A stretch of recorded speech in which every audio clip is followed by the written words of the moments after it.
Où sommes-nous? Sous quelle latitude se trouve ce paysage de rêve? Est-ce l'Estérel ou les calanques de Piana en Corse?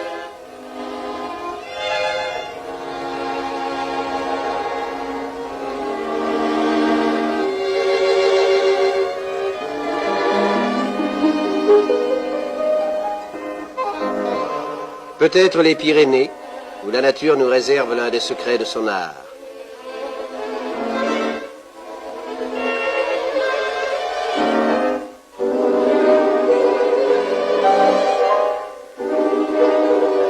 Des singes, mais ils sont en Afrique du Nord, en Kabylie.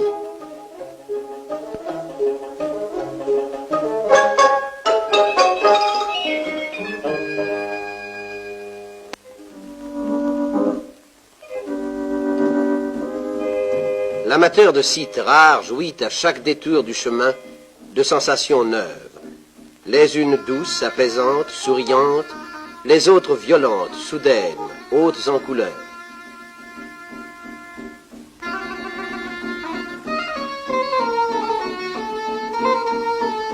La Kabylie est limitée au nord par la Méditerranée, au sud par cette puissante chaîne de montagnes, la Djourdjoura, qui lance vers le ciel ses cimes dont certaines atteignent plus de 2300 mètres d'altitude.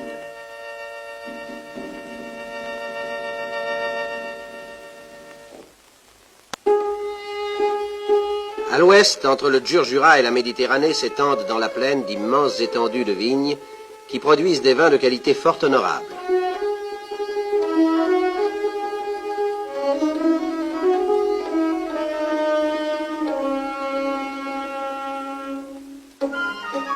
Sur les pentes à l'est, la forêt de Yakouren, coupée par la route Alger-Bougie, apporte l'ombre de ces chênes lièges dont l'exploitation est une des principales richesses de la contrée.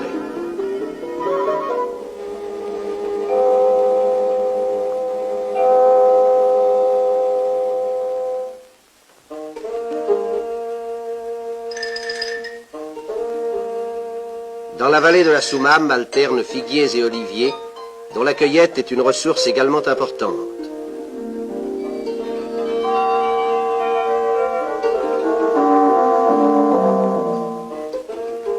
L'huile d'olive est traitée en Kabylie par des huileries modernes qui ont remplacé les antiques pressoirs.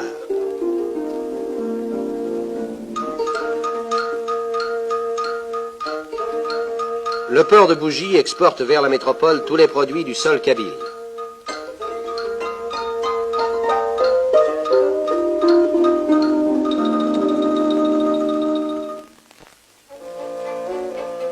Les Kabyles sont peu tributaires de la civilisation occidentale. Comme leur père, ils parcourent la montagne et franchissent des pistes habilement tracées, suivis de leurs inséparables compagnons aux longues oreilles.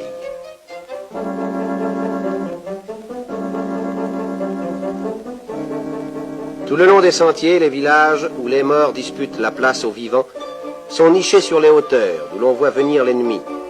Cette disposition très particulière rappelle la Sardaigne, la Corse, la Ligurie.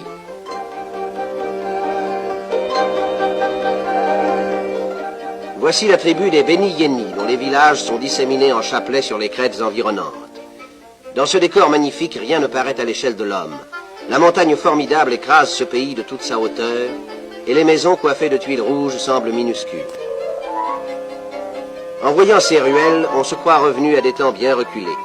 La politesse kabyle veut que l'on traverse les villages à pied. Un cavalier pourrait indiscutablement jeter les yeux par-dessus les murs des cours.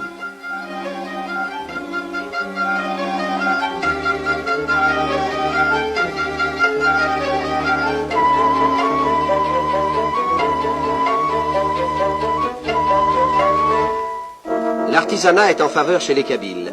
Ils exécutent avec goût certains travaux d'ébénisterie et de marqueterie.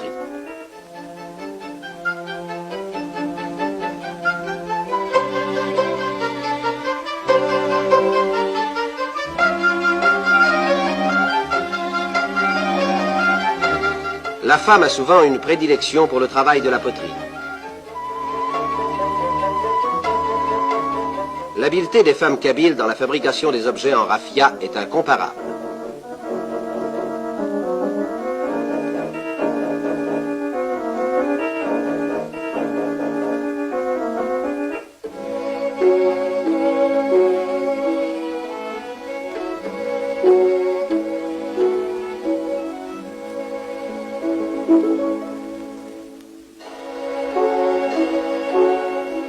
L'évolution de l'artisanat, source de profit pour les populations montagnardes, a été vivement encouragée par le gouvernement général.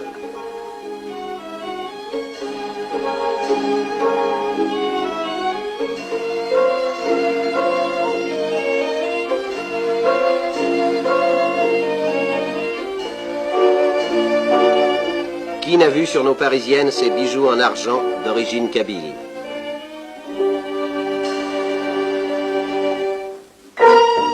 Au bord d'un sentier bordé de cactus s'élève le Café Mort, lieu de réunion et de détente pour les hommes qui viennent y flâner ou s'y arrêtent pour une partie de cartes sous l'œil déjà passionné des enfants.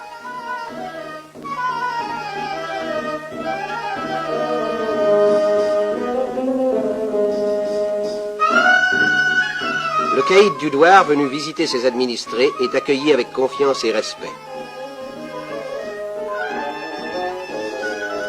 Ces notables qui discutent ont le caractère de leur race.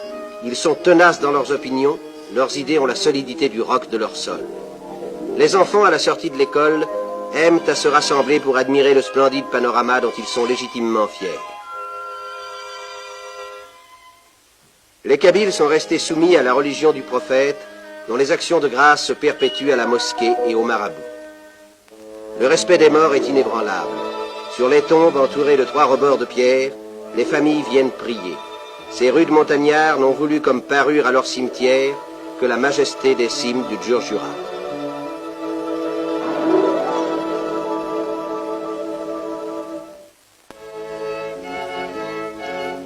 Dans cette contrée surpeuplée, le gouvernement général a dirigé ses efforts sur les conditions sanitaires.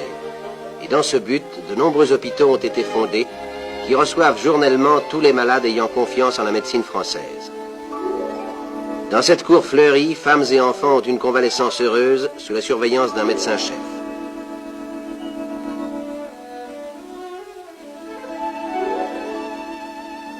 Grâce au dépistage des assistantes sociales, la mortalité infantile est en régression.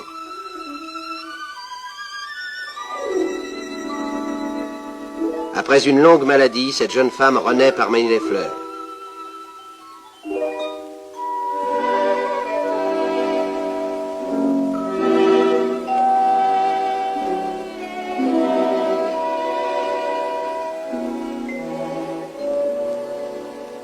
Dans cette région, l'eau, source de vie, coule dans les vallées. Les femmes en groupe, portant leurs cruches pointues, s'y rendent encore, endurant la fatigue de plusieurs heures de marche.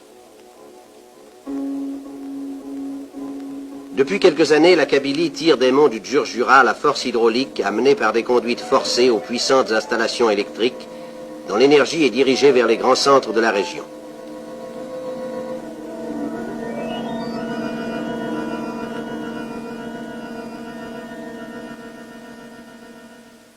L'électricité dans les villages a permis de pomper dans d'immenses réservoirs l'eau potable qui alimente les fontaines.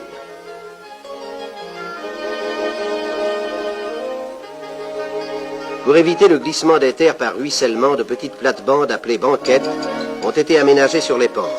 Le paysan a compris l'intérêt de ce système qui élargit ses terrains productifs. Des cours d'arboriculture sont suivis avec intérêt par des élèves kabyles. Une école de formation professionnelle accélérée donne une main-d'œuvre de maçons habiles très recherchée. Ces maisons et immeubles administratifs modernes ont été faits par eux dans un temps record.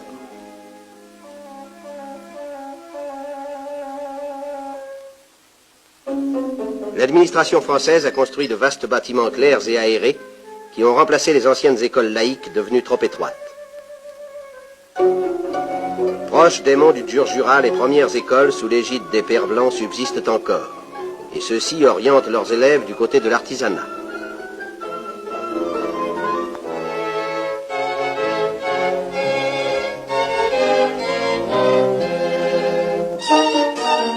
Les secrets de l'art ménager sont enseignés aux fillettes kabyles par les sœurs blanches dans des ouvroirs modèles.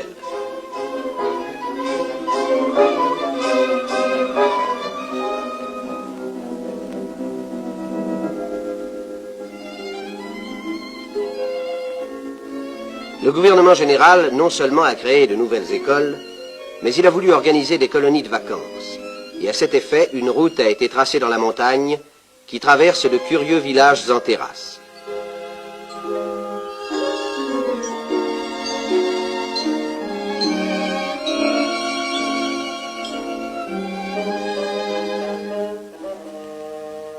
Près de la colonie de Talaguilef, à 1800 mètres d'altitude.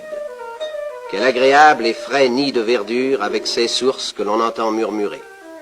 Dans les environs, pour les enfants, les excursions sont faciles et variées. Des cèdres majestueux, géants qui ploient sous le nombre des années, voisinent avec des chênes d'essences diverses, sous lesquels les indigènes préparent le méchoui, qui sera dégusté en plein air par les enfants sous la surveillance des instituteurs. L'air sain de la montagne et les promenades stimulent l'appétit.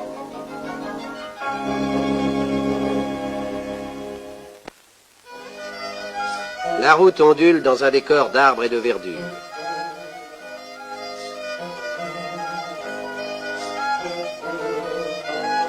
Sur ces voies ultramodernes étudiées pour la circulation automobile, les attelages kabyles se rencontrent encore, et les femmes vêtues de soieries éclatantes se promènent comme dans l'Antiquité. Des ponts nouvellement construits complètent les travaux routiers accomplis autrefois. Exemple, cette route de 20 km de côte, tracée en 18 jours, comme en témoigne ce monument commémoratif élevé en 1857.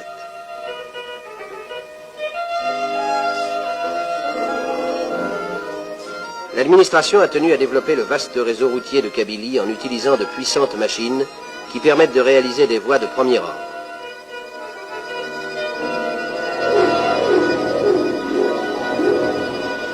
Au pied de cette chaîne, un curieux contraste. Sur cette route qui suit le tracé d'une ancienne piste, les femmes poursuivent leurs occupations ancestrales.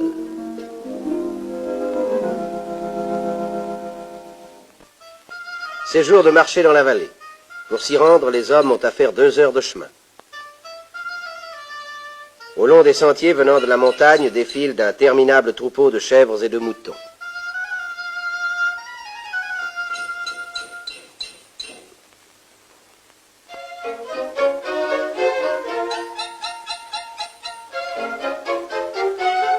Le marché, une foule compacte qui se déplace sans bruit, mais à la manière bourdonnante d'une ruche, dans un laisser-aller que l'absence de femmes autorise.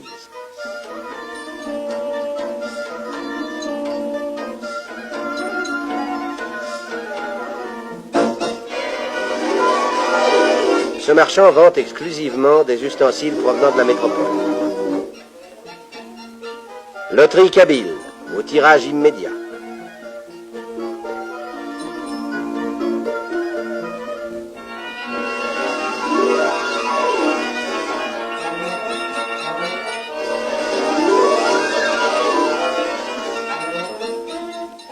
Ces innocentes bêtes sont vouées au couteau du boucher. Leur chair se retrouvera tout à l'heure sur la table sous la forme du méchoui traditionnel et parmi les plats de couscous aux préparations diverses. Génération après génération, les transports par âne, transports lents mais sûrs, ont été utilisés et demeurent typiquement kabyles. À l'issue du marché, caïd de douar ou président de municipalité organise des réunions appelées djemma qui consistent à débattre des questions d'ordre économique. Les mœurs kabyles sont depuis longtemps démocratiques.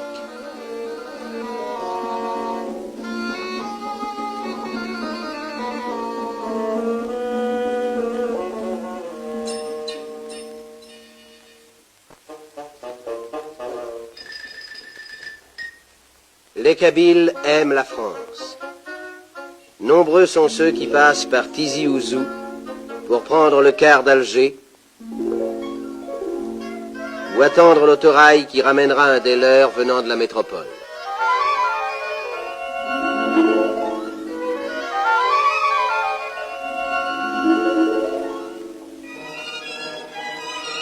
Comme la cigogne, le Kabyle aime à s'expatrier, mais toujours il revient fidèle à sa Kabylie, un des pays les plus étranges et les plus pittoresques du monde.